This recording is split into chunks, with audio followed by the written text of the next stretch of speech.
In a short video from 2E0YJK of how to put a Scam 12 piston together. And first take the O-ring,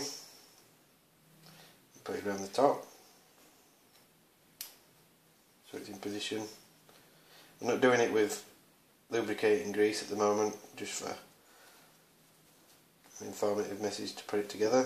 Get the seal and put that around the top. Okay, so the seal is on.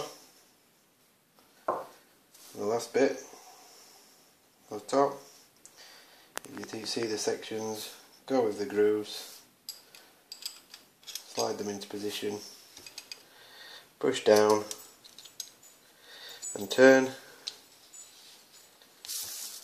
and that's it. The Scam 12 piston. Thanks for watching.